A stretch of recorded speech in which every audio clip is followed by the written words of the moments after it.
Hello and welcome all you graves. I'm the witch CJ Metal, and today I'm stirring up some good stuff in my cauldron, and it's called Entrails and Thrills by Vanik. Released in 2021, Entrails and Thrills is the latest album by the band. This is also the second time I've listened to this band's music. Now, much like their debut album, which I reviewed a couple years ago, I think at this point, the band continues to mix heavy metal, speed metal, a little thrash metal, and horror/Halloween themed lyrics. However, Entrails and Thrills is a bit of an oddity, especially compared to their debut, and it kind of left me feeling confused as to what the band was trying to accomplish with this album. The first half of this album is the mix of metal genres that I mentioned before. Now, the second half isn't metal. Instead, it shifts in like this horror-sounding ambient music. At first, I thought it was just like one ambient track, because, bands sometimes do that. But then, as I continued the album, I found out that the entire second half is this horror-sounding ambient stuff, and I was like, okay,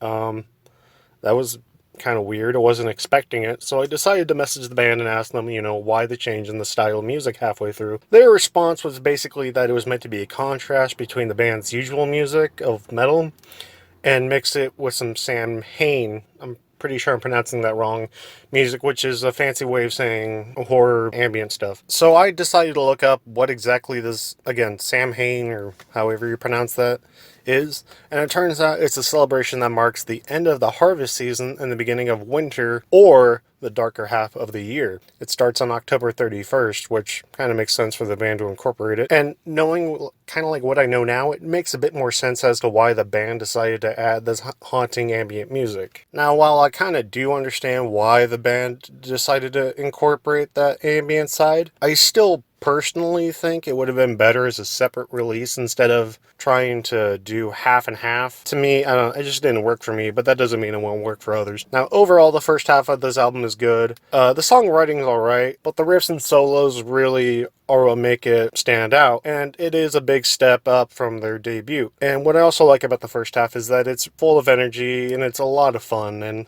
gotta love that horror spooky theme that they got going. And now the second half, the ambient stuff, again, while I do think it would have been better as a separate release, I still can't deny that it was very eerie, scary, spooky, haunting. So it's not bad.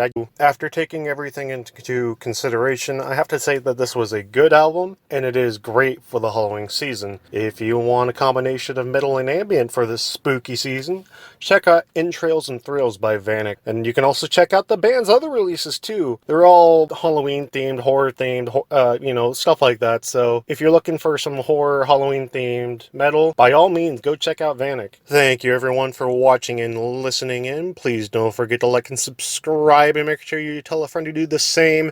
Enjoy the spooky season, everyone, and I'll see you all at the next review.